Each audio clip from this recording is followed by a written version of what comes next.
So imagine this, you wake up, you check your phone, and you've got an email from your bank. It says something like, urgent, your account has been locked due to suspicious activity. Click here to verify your identity or your account will be permanently closed within 24 hours. And your first reaction would most likely be, crap, I need to fix this ASAP. You're half awake, you're panicking a little bit, and you click the link, you type in your username and password, and just like that, someone has access to your account. You just got phished. And here's the thing, this isn't just something that happens to people who aren't tech savvy. This happens to people in IT as well. This happens to security professionals, and this has happened to billion-dollar companies. Because phishing isn't really just a technical attack, it's a people attack. So today, I want to break down exactly what phishing is, how it works, how to spot it, and what you should actually do to protect yourself and also older people like your parents. By the end of this video, you're gonna look at your inbox completely differently and you're gonna feel way more confident. Before we jump into this video, a lot of you guys aren't subscribed to my channel, so if you want more of this cybersecurity content, help a brother out and click on that subscribe button. So what actually is phishing? Generally, phishing is when someone tries to trick you into giving sensitive information like your password, your credit card number, your social security number, by pretending to be someone or something you trust. Think about it like this. You're walking down the street and some random dude comes up to you and say, hey, give me your wallet. You're probably not gonna give him the wallet. But what if that same guy was wearing a police uniform and showed you a fake badge and said, sir, there's been a report of a stolen credit card in your name. I need to verify your cards right now. Some people would actually hand it over. That's phishing. It's basically a con. It's social engineering dressed up as something legitimate. Now, where does the word phishing even come from? It's actually a play on the word fishing, like actually fishing. You throw out the bait, you wait, and you hope someone bites. Hackers basically do the same thing. They send out fake emails or messages, they make it look convincing enough, and they wait for someone to click on it. What about the PH in the spelling? Well, early hackers in the mid-1990s manipulated telecommunication systems were called freaks with the PH. So that influenced the adoption of PH for other hacking techniques. So a bit of a fun fact on that. The point is, phishing is manipulation. It's about exploiting trust, and it works on humans because humans by default are pretty trusting. We're not wired to assume everyone is lying to us, and attackers know that and they take full advantage of it. Alright, so let me walk you guys through how a phishing attack actually plays out from start to finish, because once you see the whole picture, it all makes sense. Step 1. The attacker picks a target. Sometimes it's random, they'll send out a million emails and see who bites. Other times it's really specific, like they're targeting employees at a specific company, or they've done a bit of research on you personally. We'll get more into that in a bit. Step 2, they craft the fake message. This is where a lot of work happens. They're gonna make an email or a text message or even a DM on social media, and that's gonna look as legit as possible. They'll copy the branding of a real company, like the logo, the colors, the email formatting. They'll write it to make it sound official, and they'll almost always add some kind of urgency like act now or your account is at risk. Step 3, you get the message and you click.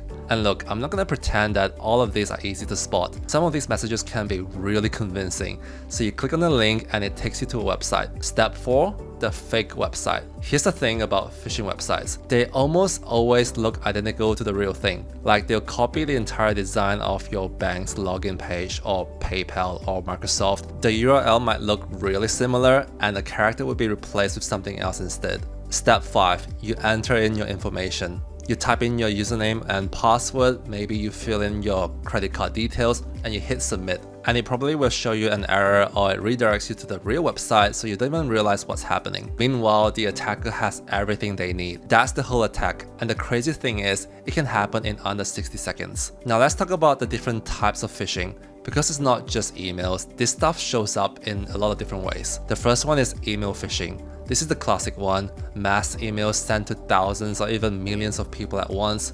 It's kind of like spray and pray. They don't really know who's gonna fall for it, they just kind of cast a wide net. These are usually pretty generic, like those dear customer type of stuff. And the second one, spear phishing. This one is a bit more scarier. Spear phishing is targeted. The attacker does actual research on you. They look at your LinkedIn, your company website, maybe even your social media, and then they craft a message that's super personalized. Like imagine getting an email that says, "Hey, I saw your presentation from last week's team meeting.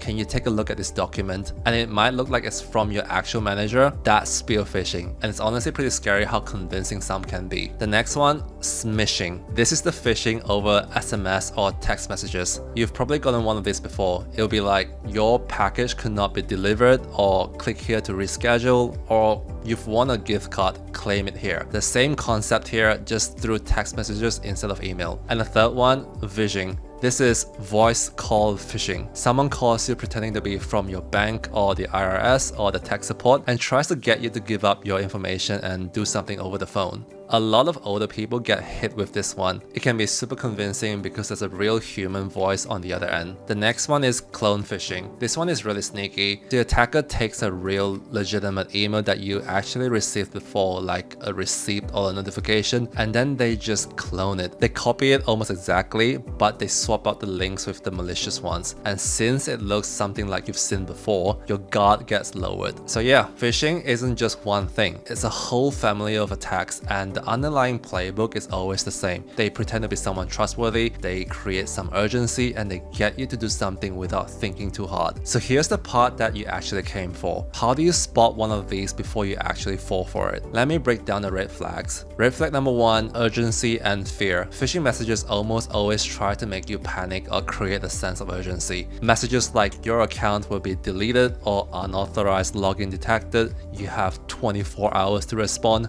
The whole goal is to get you to act fast without thinking. So the moment you feel that spike of anxiety from an email or a text message, that's actually your cue to slow down, not to speed up. Red flag number two, the sender's email address looks weird. This is a big one. Look really carefully at the email address, not just the display name, because someone can actually set the display name to PayPal support, but the actual email might be something completely different. Real companies send emails from their real domains, so something like @paypal.com. If something looks off, it probably is. Red flag number three, hover over links before you click on them. On a computer, if you hover your mouse over a link without clicking on it, you can see the actual URL on the bottom corner of your browser. If the link of the email says click here to verify your account, but the URL shows you some random website you've never heard of, just don't click it. Red flag number four, generic greetings. Legitimate companies that have your account usually knows your name. If an email from your bank starts with "Dear valued customers" instead of your actual name, that's a sign they probably don't have your actual account information and they're just blasting this out to everyone. Red flag number five, grammar and spelling errors. Now for this one, I'll be honest, it's becoming less reliable because AI tools are making it way easier for attackers to write really polished, professional looking messages. But for older and lazier phishing attempts, you will see obvious typos, weird phrasing, or sentences that just feels off. Red flag number six, they're asking for something a real company would never ask for over email. Your bank will never email you asking for your full password. The IRS will never text you asking for your social security number. If someone is asking for sensitive information through a text message, that's a huge red flag. And here's my take on all of this. The biggest defense against phishing isn't some fancy software, it's just slowing down. Phishing works because of panic and speed. If you can pause, look closely, and question whether something's legit before you act, you're going to save yourself a lot of headache. So now you know what phishing looks like and you know how to spot it. I think it's just worth a second to take a step back and talk about why this is such a big deal. Here's the thing. Phishing isn't just some niche hacker thing that only affects the careless people. It's consistently one of the top causes of data breaches across all kinds of organizations. Small businesses, big corporations, government agencies. It doesn't matter how much money you spend on security tools or firewalls. If someone on the inside clicks on the wrong link at the wrong moment, any of that can fall apart. And the scary part is, attackers don't even need to be that technical to pull it off. They just need to be convincing enough for long enough for one person to not be paying attention. That's what makes it such a persistent problem, which is why we have to talk about Penligent. We've been talking about how phishing works and how it gets people, but from the other side, if you're someone who works in IT or you're learning cybersecurity or you're responsible for keeping systems secure, you actually need to test whether your defenses hold up, and that's where pen testing comes in. Penligent is an agentic AI hacker. Essentially, it's an AI-powered pen testing tool.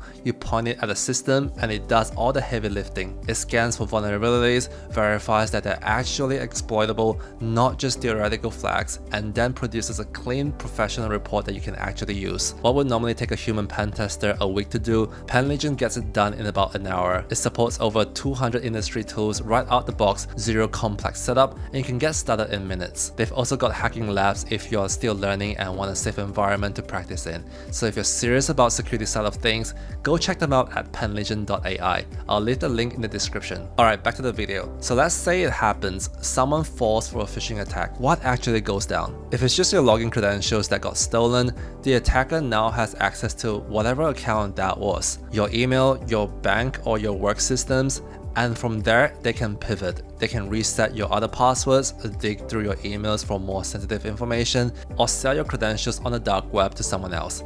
If it's your financial information like your card numbers, your bank details, you could be looking at direct financial loss, which is a whole mess to clean up with your bank. And then there's identity theft, which is honestly one of the worst case scenarios because it can follow you for years. Loans can be taken out in your name and your credit score tanks, all kinds of problems. For companies, it's even bigger. A successful phishing attack can be an entry point for a full data breach or a ransomware that locks down your entire system. We're talking about millions in damages and reputational damage that doesn't just go away. It's not just embarrassing, it's genuinely dangerous, and that's why this stuff matters. Alright, so let's talk about what you can actually do about this whole situation. Number one, slow down. I said this before and I'll say it again. Phishing attacks run on panic. If an email or a text message is making you feel urgent, that's your signal to stop and look closer, not to act faster. Number two, verify independently. If you get an email from your bank saying there's an issue with your account, don't click on the link in the email. Close it, open a new tab, go to your bank's website directly by typing it yourself, or just call the number on the back of your card. If the alert was real, you'll find out. If it wasn't, you just saved yourself a massive headache. Number three, use a password manager. This one's underrated. Password managers will autofill your credentials on the real website they're saved for. But if you're on a phishing website that looks just like your bank, that password manager is not going to autofill anything because it doesn't know the URL. That's a built-in safety net. Number four, turn on multi-factor authentication wherever you can. Even if an attacker gets your password, MFA means they still can't get in without that second factor. Usually a code that's sent to your phone or an authenticated app. It's not perfect, but it makes things way harder for them. Number five, when in doubt, just don't click. Seriously, no legitimate company is going to be mad at you for going to their website directly instead of clicking on their link. Just don't click it. So all of these things I've mentioned, they're not that hard, they're just habits that you gotta keep building. By the way, we now have priority access membership on the channel. If you want guaranteed replies to your questions, members get priority response within 48 hours, so feel free to check it out. Thanks for watching.